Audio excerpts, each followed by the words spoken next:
नमस्कार। आज हम अध्ययन करने वाले हैं गुप्त साम्राज्य का। गुप्त साम्राज्य को भारतीय इतिहास का स्वर्ण युग कहा जाता है। अगर आपने अभी तक हमारा चैनल सब्सक्राइब नहीं किया तो चैनल को सब्सक्राइब कर लीजिए और वीडियो में लास्ट तक बने रहिए। ये वीडियो हर प्रतियोगी परीक्षा के लिए उपयोगी सिद्ध होने वाला है। यहाँ से प्रश्न हर परीक्षा में पूछा जाता है। तो देखते हैं गुप्त साम्राज्य का ऐतिहासिक अवलोकन। मौर्यों के पतन के बाद गुप्तों ने तीसरी शताब्दी के अंत में भारतीय राजनीति में प्रवेश किया। यह काल भारतीय संस्कृति, कला और विज्ञान की पराकाष्ठा का काल था और इसका कालखंड अगर हम देखें तो 275 ईस्वी से 550 ईस्वी तक का रहा है। भौगोलिक विस्तार की बात करें तो उत्तर भारत का अधिकांश भाग तथा सुदूर दक्षिण तक इसका प्रभाव रहा किसका, गुप्त साम्राज्य का। इसकी राजधानी पाटलिपुत्र हुआ करती थी पहले, बाद में उज्जैन को राजधानी बनाया गया। इनका राजकीय धर्म था वैष्णव धर्म। सहिष्णुता के साथ इसका पालन करते थे, यानी कि अन्य धर्मों का भी सम्मान करते थे गुप्त साम्राज्य के शासक। अब देखते हैं उत्पत्ति। इनकी उत्पत्ति कैसे हुई। तो गुप्तों की उत्पत्ति के विषय में इतिहासकारों में मतभेद हैं, परंतु वे संभवतः कुषाणों के सामंत थे। ऐसा माना जाता है कि जो गुप्त थे वो कुषाणों के सामंत थे। वर्ण की बात करते हैं तो अधिकांश विद्वान इन्हें वैश्य वर्ण का मानते हैं। प्रारंभिक स्थान इनका होता है उत्तर प्रदेश का पूर्वी भाग और बिहार। और गुप्त साम्राज्य का संस्थापक था महाराज श्रीगुप्त थे। 240 से 280 ईस्वी तक इन्होंने शासन किया। श्रीगुप्त ने केवल महाराज की उपाधि धारण की थी। श्रीगुप्त ने केवल महाराज की उपाधि धारण की थी। इतिहास के स्रोत देखते हैं कहाँ कहाँ से हमें इसकी जानकारी मिलती है। तो इसमें सबसे ज़्यादा पुरातात्विक जो अभिलेख हैं वो विश्वसनीय हैं। इसमें प्रयाग प्रशस्ति, महारौली लौह स्तंभ, एरण अभिलेख मुख्य हैं। प्रयाग प्रशस्ति में समुद्रगुप्त की विजयों का काव्यमय वर्णन किया गया है जो कि हरिशेन ने लिखा है। महारौली का लौह स्तंभ चंद्रगुप्त द्वितीय यानी कि विक्रमादित्य की उपलब्धियां मिलती हैं महारौली के लौह स्तंभ में। एरण अभिलेख 510 ईस्वी में लिखा गया जो कि भानुगुप्त के समय का है। इसमें सती प्रथा का उल्लेख लिखित साक्ष्य के रूप में मिलता है। और देखते हैं कुछ साक्ष्य। तो पुराणों में जानकारी मिलती है गुप्तों से संबंधित। गुप्त साम्राज्य की जानकारी धर्म ग्रंथों से मिलती है और नाटकों में मिलती है। पुराणों की बात करें तो वायु पुराण, विष्णु पुराण और ब्रह्मांड पुराण में गुप्त वंश की वंशावली मिलती है। धर्म ग्रंथों में स्मृतियों में मिलती है। स्मृतियों में मुख्यतः नारद स्मृति, पराशर स्मृति और बृहस्पति स्मृति में जानकारी मिलती है। रामायण और महाभारत का अंतिम संकलन इसी काल में हुआ था, तो उसमें भी इसकी जानकारी मिलती है। नाटक की बात की जाए तो विशाख दत्त का देवी चंद्रगुप्तम नाटक है, उसमें इनकी जानकारी मिलती है मौर्य गुप्त साम्राज्य की। और कालिदास की जो रचनाएं हैं उनमें भी जानकारी मिलती है। उसके बाद देखते हैं प्रारंभिक शासन, श्रीगुप्त और घटोत्कच। प्रारंभिक शासक, सबसे पहला शासक श्रीगुप्त हुआ जिन्होंने गुप्त साम्राज्य की स्थापना की। 240 से 280 ईस्वी तक गुप्त वंश का आदि पुरुष इन्हें कहा जाता है। प्रयाग प्रशस्ति में इन्हें महाराज कहा गया है। इन्होंने मगध में एक मंदिर के लिए 24 गांव दान दिए थे। उसके बाद देखते हैं घटोत्कच। 280 से 319 ईस्वी तक श्रीगुप्त का पुत्र घटोत्कच था। इसके शासनकाल में गुप्तों का प्रभाव धीरे धीरे बढ़ा। इसने भी महाराज की उपाधि धारण की थी जो सामंती स्थिति की प्रतीक थी, यानी कि राजा का बेटा राजा बनता था और उपाधियां वो जो राजा को मिलती थी वो उसको मिला करती थी। इसके शासनकाल में गुप्त शक्ति अभी तक पूर्णतः स्वतंत्र नहीं हुई थी। फिर देखते हैं चंद्रगुप्त प्रथम, वास्तविक संस्थापक जिसको माना जाता है। चंद्रगुप्त प्रथम 319 से 334 ईस्वी तक इसने शासन किया। गुप्त साम्राज्य का प्रथम और शक्तिशाली सम्राट था। इसने महाराजा धीराज की उपाधि धारण की थी। गुप्त संवत चलाया इसने अपने राज्यारोहण के उपलक्ष्य में। 319 से 320 ईस्वी के बीच इसका राज्यारोहण हुआ और यहीं से गुप्त संवत इसने प्रारंभ किया। इसने मगध, साकेत और प्रयाग को अपने प्रत्यक्ष अधिकार में ले लिया। लिच्छवी वैवाहिक संबंध, लिच्छवी नरेश से वैवाहिक संबंध स्थापित किए चंद्रगुप्त प्रथम ने।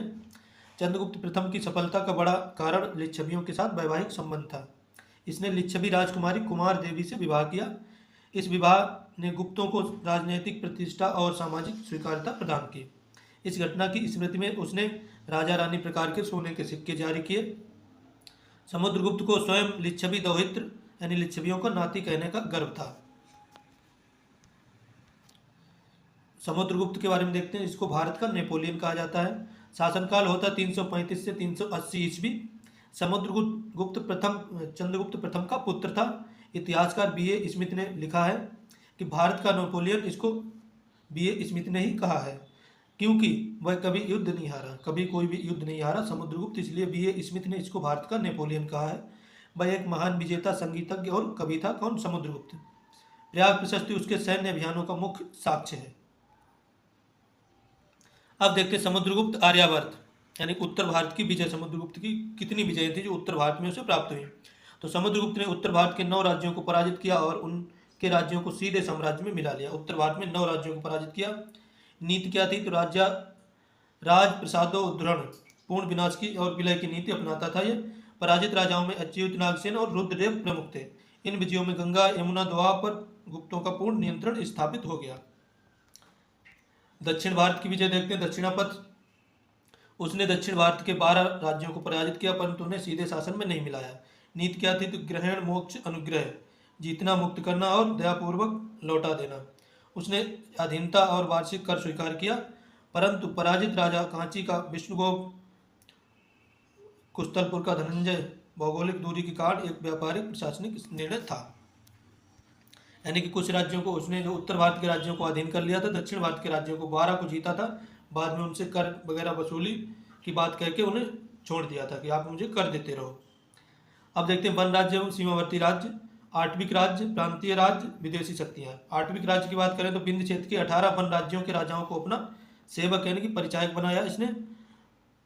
प्रत्यंत राज्य, समतट, दबाग, कामरूप यानी कि असम, कामरूप असम को कहते थे पहले, और नेपाल जैसे सीमावर्ती राज्यों ने अधीनता मानी इसकी। विदेशी शक्तियाँ कुषाण यानी कि देवपुत्र, शाही, शाहनशाही और शकों ने उपहार देकर इससे संधि की थी। अब देखते हैं चंद्रगुप्त द्वितीय के बारे में, जिसको विक्रमादित्य कहा जाता है। शासनकाल 380 से 415 ईस्वी तक रहा। समुद्रगुप्त और दत्त देवी का पुत्र था चंद्रगुप्त द्वितीय, जिसको विक्रमादित्य कहते हैं। गुप्त साम्राज्य का उत्कर्ष इसके काल में शिखर पर पहुंचा। सबसे ज्यादा उत्कर्ष हुआ गुप्त साम्राज्य का समुद्रगुप्त के पुत्र यानी कि चंद्रगुप्त के शासनकाल, चंद्रगुप्त द्वितीय के शासनकाल में। इसने कूटनीतिक वैवाहिक संबंधों का उपयोग नागवंश और वाकाटक वंश के साथ किया। इसने उज्जैन को अपनी दूसरी राजधानी बनाया। इसकी सबसे बड़ी सफलता शकों का समूल नाश था। इसने शकों का समूल नाश कर दिया। सकार विक्रमादित्य, शकों पर विजय, इसको सकार कहते थे क्योंकि इसने शकों पर विजय प्राप्त की। पश्चिमी भारत के अंतिम शासक रुद्र सिंह तृतीय को चंद्रगुप्त द्वितीय ने पराजित कर दिया। इस विजय के उपलक्ष्य में उसने सकार की उपाधि धारण की, यानी शकों को पराजित किया, सकार की उपाधि धारण की। उसने पहली बार चांदी के सिक्के यानी रुपये जारी किए। चांदी के सिक्के सबसे पहले विक्रमादित्य ने जारी किए। इसने गुजरात और मालवा का समृद्ध व्यापारिक क्षेत्र गुप्तों के हाथों में आया। अब देखते हैं विक्रमादित्य की के नवरत्न। इसके दरबार में 9 लोग हुआ करते थे। जो कालिदास थे, साहित्य में थे, ये अभिज्ञान शाकुंतलम इन्होंने लिखा।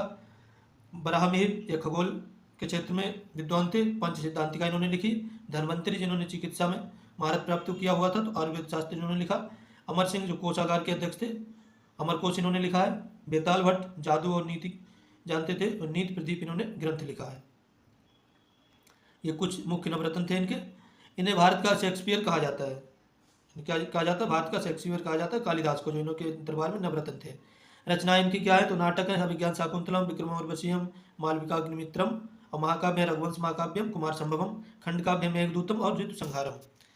कालिदास इनके नवरत्नों में से एक थे। बराहमिहिर के बारे में देखते हैं। ये ज्योतिषी थे। उज्जैन के महान खगोलविद और गणितज्ञ थे। पंच सिद्धांतिका इन्होंने लिखा है। इसमें खगोल विज्ञान के 5 सिद्धांत, सौर, वशिष्ठ और आदि संकलित हैं। बृहद संहिता खगोल, भूगोल, कृषि, ऋतु विज्ञान का विश्वकोश है। इन्होंने बताया कि चंद्रमा पृथ्वी का चक्कर लगाता है, सूर्य और पृथ्वी सूर्य का। सबसे पहले बराहमिहिर ने ही बताया कि चंद्रमा पृथ्वी का चक्कर लगाता है, पृथ्वी सूर्य का लगाती है। इन्होंने नक्षत्रों और ग्रहों की नीति का सटीक विवरण दिया। अब देखते हैं चीनी यात्री फायान के बारे में। इनके शासनकाल में आया था चंद्रगुप्त द्वितीय के। बौद्ध ग्रंथों की खोज में चंद्रगुप्त द्वितीय के समय भारत आया। चीनी यात्री फायान 399 से 414 ईस्वी तक रहा। उसने सम्राट के नाम का उल्लेख नहीं किया परंतु शासन की भूरी प्रशंसा की। अवलोकन, मध्य प्रदेश के लोग सुखी और समृद्ध थे, ऐसा इसने लिखा है। समाज में मृत्युदंड दुर्लभ था, यानी कि नहीं दिया जाता था, केवल दंड जुर्माने के रूप में थे। उसने चांडालों की दयनीय स्थिति का वर्णन किया है। लेन देन में कौड़ियों का प्रयोग होता था गुप्त साम्राज्य में। अब देखते हैं कुमारगुप्त प्रथम और नालंदा। इसका नालंदा से क्या नाता था? शासनकाल होता 415 से 455 ईस्वी। उपाधि महेंद्रादित्य की इसने धारण की थी कुमारगुप्त प्रथम ने। गुप्त शासकों में सर्वाधिक अभिलेख इसी के प्राप्त होते हैं। नालंदा विश्वविद्यालय इसकी स्थापना इसी ने की थी, जो बाद में बौद्ध धर्म शिक्षा का केंद्र बना। इसके शासनकाल में शांति और स्थिरता बनी रही। स्कंदगुप्त और हूणों का संहारक। स्कंदगुप्त कौन था? हूणों का संहारक था। इसने हूणों पर विजय प्राप्त की थी। शासनकाल 455 से 467 ईस्वी तक गुप्त वंश का अंतिम महान सम्राट स्कंदगुप्त हुआ। हूण साम्राज्य मध्य एशिया की बर्बर हूण जाति हूणों ने आक्रमण किया, जिन्हें स्कंदगुप्त ने सफलतापूर्वक खदेड़ा। भीतरी स्तंभलेख हूणों के साथ युद्ध का सजीव जो विवरण मिलता है भीतरी स्तंभलेख में मिलता है। हुड़ों को पराजित करने के बाद इसने विक्रमादित्य की उपाधि धारण की स्कंदगुप्त ने। युद्धों के कारण गुप्त साम्राज्य की स्थिति बिगड़ने लगी। युद्ध अधिक हुए इसलिए गुप्त साम्राज्य की स्थिति बिगड़ने लगी। सुदर्शन झील का पुनरुद्धार कराया स्कंदगुप्त ने। स्कंदगुप्त जूनागढ़ अभिलेख से इसका जानकारी जो मिलती है कि सुदर्शन झील का पुनरुद्धार कराया था स्कंदगुप्त ने। उसने सौराष्ट्र के राज्यपाल पाणदत्त के पुत्र चक्रपालित को इस कार्य हेतु नियुक्त किया था। झील के किनारे एक विष्णु का मंदिर भी निर्माण कराया। यह इसके शासनकाल की लोक कल्याणकारी नीति का प्रमाण है। अब देखते हैं गुप्त प्रशासन केंद्रीय स्तर पर कैसा था। गुप्त शासन प्रणाली राजतांत्रिक थी, परंतु राजा स्वेच्छाचारी नहीं था। राजा सर्वशक्तिमान ईश्वर का प्रतिनिधि विष्णु के रूप में माना जाता था। मंत्री परिषद राजा की सम्राट की सहायता के लिए एक अमात्य और सचिव होते थे, जिनको मंत्री परिषद कहा जाता था। संधि विग्रहिक युद्ध और शांति का मंत्री विदेश मंत्री कहलाता था। कुमारादित्य उच्च प्रशासनिक श्रेणी का मंत्री था, श्रेणी का अधिकारी था, जिसे आज के टाइम में IAS होते हैं। प्रांतीय और स्थानीय प्रशासन देश की स्थिति क्या थी। देश का प्रमुख होता था सम्राट, ये सर्वोच्च प्रशासन की कड़ी होती थी। प्रांत में उपरिक होता था, राज्य परिवार के सदस्य होते थे। ये विषय यानी कि जिला में विषयपति होता था, ये प्रशासनिक जिले का प्रशासनिक केंद्र था। और ग्राम में होता था ग्रामिक या महत्तर, सबसे छोटी इकाई थी प्रशासन की। तो सबसे पहले सम्राट, उपरिक, विषयपति, ग्रामिक। सर्वोच्च अधिकारियों में देश का जो सम्राट होता सर्वोच्च होता था। राज परिवार का सदस्य ऊपरी के राज्य का सर्वोच्च होता था, और जिले का सर्वोच्च प्रशासनिक केंद्र ये होता था आज के टाइम में IAS के जिलाधिकारी की तरह। और गांव में सबसे छोटी इकाई थी ग्राम, और जिसका ग्रामिक होता था सबसे बड़ा अधिकारी माने तो या प्रशासक। आर्थिक जीवन कैसा था। कृषि अर्थव्यवस्था का मुख्य आधार थी। सिंचाई के लिए रहट का प्रयोग होता था। और राजस्व की बात करें तो राजस्व का 1/4 से 1/6 भाग कर के रूप में देना होता था। राजा का अनाज के रूप में हिस्सा भाग जिसको कहते थे, राजा कृषकों से अनाज के रूप में लेता था, इसको भाग कहते थे। हिरण्य नगद लिया जाने वाला कर होता था हिरण्य। और ऊपरी कर स्थानीय किसानों से लिया जाने वाला कर होता था ऊपरी कर, अस्थायी किसानों से लिया जाता था ऊपरी कर। आगे देखते हैं व्यापार एवं श्रेणियाँ। व्यापारियों के संगठन को श्रेणी कहा जाता था। श्रेणी अपने बैंक की तरह कार्य करती थी और ब्याज देती थी। श्रेणियों के अपने नियम और न्यायालय होते थे। सार्थवाह ये क्या था। श्रेणियों का मुख्य व्यापारियों का नेतृत्व करने वाला सार्थवाह कहलाता था। मंदसौर अभिलेख में रेशम बुनकरों की श्रेणी का उल्लेख मिलता है। मंदसौर अभिलेख में विदेशी व्यापार एवं प्रमुख बंदरगाह। ताम्रलिप्ति, भृगुकच्छ जिसको भड़ौच कहते हैं, निर्यात वस्तुएं। ताम्रलिप्ति जो बंदरगाह कहाँ था, तो पूर्वी तट बंगाल का प्रमुख बंदरगाह था। दक्षिण पूर्वी एशिया के साथ व्यापार हेतु प्रमुख था। भृगुकच्छ यानी कि भड़ौच पश्चिमी तट का बंदरगाह था। रोमन साम्राज्य और पश्चिम के साथ व्यापार हेतु उपयोग किया जाता था। निर्यात वस्तुएं कौन सी थी। मसाले, मोती, सूती वस्त्र, हाथीदांत, कीमती रत्न वगैरह निर्यात किए जाते थे भारत से विदेशों में। सामाजिक संरचना एवं वर्ण व्यवस्था की बात करते हैं तो समाज 4 वर्णों में ब्राह्मण, क्षत्रिय, वैश्य, शूद्र में विभाजित था। कायस्थ इस काल में एक नई जाति के रूप में कायस्थों का उदय हुआ, जो लेखक और लिपिक हुआ करते थे। शूद्रों की स्थिति में कुछ सुधार हुआ, उन्हें रामायण महाभारत सुनने की अनुमति मिली, उससे पहले नहीं थी। अस्पृश्यता, पायन के अनुसार समाज में अस्पृश्यता का कठोर पालन होता था। समाज में महिलाओं की स्थिति क्या थी, तो महिलाओं की स्थिति पिछले युगों की तुलना में गिरावट देखी गई। शिक्षा का अधिकार सीमित था, परंतु उच्च वर्ग की महिलाएं सुसंस्कृत थीं यानी शिक्षित थीं। पर्दा प्रथा, उच्च जातियों में इनका प्रचलन शुरू हो गया था। सती प्रथा 510 ईस्वी के एरण अभिलेख में सती होने का प्रथम ऐतिहासिक प्रमाण मिलता है। बाल विवाह की प्रथा की जड़ें जमने लगी थी, यानी बाल विवाह शुरू हो गए थे। धार्मिक पुनरुत्थान एवं वैष्णव धर्म की बात करते हैं तो गुप्त शासन वैष्णव धर्म के अनुयायी थे। जो गुप्त शासक थे वैष्णव धर्म के अनुयायी थे, यानी कि विष्णु के भक्त थे। उपाधि सम्राट परम भागवत कहलाते थे। सम्राट क्या कहलाते थे, परम भागवत। राजकीय चिन्ह था गरुड़, जो विष्णु भगवान का वाहन है। दशावतार की संकल्पना और पौराणिक हिंदू धर्म की आधुनिक स्वरूप इसी काल में मिलता है। दशावतार की संकल्पना यहीं से मिलती है। शिव की पूजा भी प्रचलित थी। अर्धनारीश्वर की संकल्पना थी इस टाइम पे। धार्मिक सहिष्णुता और बौद्ध जैन धर्म, इनसे क्या संबंध था। हिंदू धर्म प्रधान होने के बावजूद अन्य धर्मों की पूर्णता स्वतंत्रता थी, यानी सहिष्णु थे, सभी को सम्मान देते। समुद्रगुप्त ने बौद्ध विद्वान वासुबंधु को संरक्षण दिया। अजंता एवं प्रसिद्ध बौद्ध गुफाएं इसी काल में मिलती हैं। अजंता की गुफाएं इन्होंने ही बनवाई थी गुप्त शासकों ने। मथुरा और वल्लभी जैन धर्म के प्रमुख केंद्र थे। सांची का स्तूप नालंदा विकास राजकीय उदारता का प्रमाण मिलता है। सांची के स्तूप का विकास और नालंदा का विकास राजकीय उदारता का प्रत्यक्ष प्रमाण है। साहित्य की बात कर लेते हैं। साहित्य संस्कृत का स्वर्णिम काल कहा गया इस काल को। गुप्त काल में संस्कृत भाषा राज्य की संरक्षण में अपने उत्कर्ष पर पहुंची। पुराणों का संकलन मत्स्य, विष्णु, वायु पुराण को अंतिम रूप दिया गया गुप्त काल में ही। महाकाव्य रामायण महाभारत का वर्तमान रूप 4वीं शताब्दी में पूरा हुआ। विष्णु शर्मा का पंचतंत्र विश्व में सर्वाधिक अनुदित पुस्तक है। कालिदास के अलावा शूद्रक का मृच्छकटिकम और विशाख दत्त का मुद्रा राक्षस प्रमुख पुस्तकें हैं वो उस टाइम की। विज्ञान एवं गणित की बात कर लेते हैं तो आर्यभट्ट का नाम आता है। अगर विज्ञान गणित की बात की जाती है, आर्यभट्ट प्राचीन भारत के महानतम गणितज्ञ और खगोल शास्त्री थे। ग्रंथ इनका है आर्यभट्टीय और सूर्य सिद्धांत। इन्होंने जीरो की खोज की थी और दशमलव प्रणाली की खोज की थी। पाई का सटीक मान 3.1416 निकाला किसने? आर्यभट्ट ने पाई का सटीक मान निकाला। बताया कि पृथ्वी अपनी धुरी पर घूमती है जिससे दिन रात होते हैं, किसने बताया? आर्यभट्ट ने। ग्रहणों का वैज्ञानिक कारण छाया का सिद्धांत स्पष्ट किया, किसने? आर्यभट्ट ने। ब्रह्मगुप्त, इन्होंने गुरुत्वाकर्षण का सिद्धांत दिया। ग्रंथ ब्रह्म स्फुट सिद्धांत यानी खंड खाद्यक। इन्होंने न्यूटन के से सदियों पहले बताया कि पृथ्वी सभी वस्तुओं को अपनी ओर खींचती है। गुरुत्वाकर्षण का केंद्र है पृथ्वी। ऋणात्मक संख्याएं और बीजगणितीय गणित के सूत्रों पर इन्होंने कार्य किया, किसने? ब्रह्मगुप्त ने। इन्होंने चक्रीय चतुर्भुज का क्षेत्रफल का सूत्र दिया, यानी कि न्यूटन से बहुत पहले इन्होंने गुरुत्वाकर्षण की खोज कर ली थी। अब देखते हैं धातु विज्ञान और महरौली स्तंभ, इससे क्या रिलेशन है गुप्तों का। तो दिल्ली का महरौली लौह स्तंभ गुप्तकालीन धातु विज्ञान का उत्कृष्ट नमूना है। ये लगभग 1600 वर्षों से खुले में खड़ा है, परंतु इस पर जंग यानी कि रस्ट अभी तक नहीं लगा है।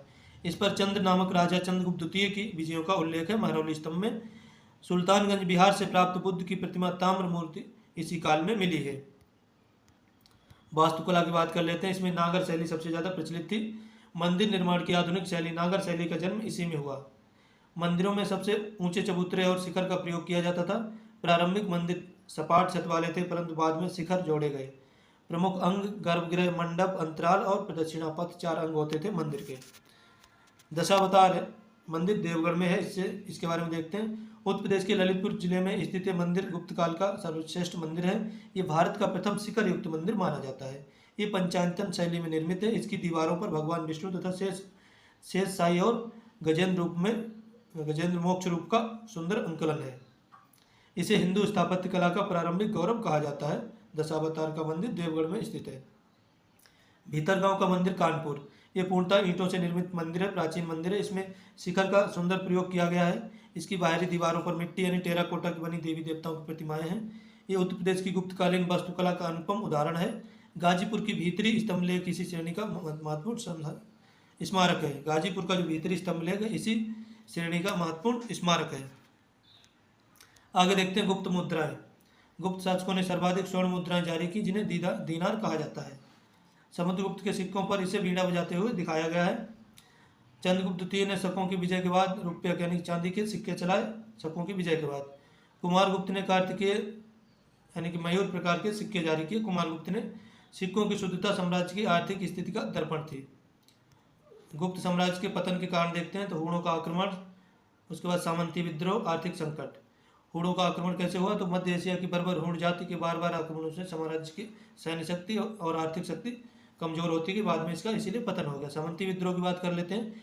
सामंती व्यवस्था के कारण क्षेत्रीय राज्यपाल स्वतंत्र होने लगे, जैसे यशोवर्मन, और बाद में इन्हीं ने धीरे धीरे राज्य को खत्म कर दिया। आर्थिक संकट की बात की जाए तो विदेशी व्यापार में गिरावट और भूमि दानों की अधिकता के कारण राजकोष पर भारी प्रभाव पड़ा। विदेशी व्यापार में गिरावट हुई और भूमि दान दी जाती थी, जिससे राज्य धीरे धीरे छोटे छोटे राज्यों में बट गया। परीक्षा की दृष्टि से देखते हैं। स्वर्ण युग कहा गया गुप्तकाल को भारतीय इतिहास का, कला साहित्य और विज्ञान का चरमोत्कर्ष के कारण। प्रमुख ग्रंथ है पंचतंत्र विष्णु शर्मा का, मुद्रा राक्षस विशाख दत्त का, अमरकोश अमर सिंह का है।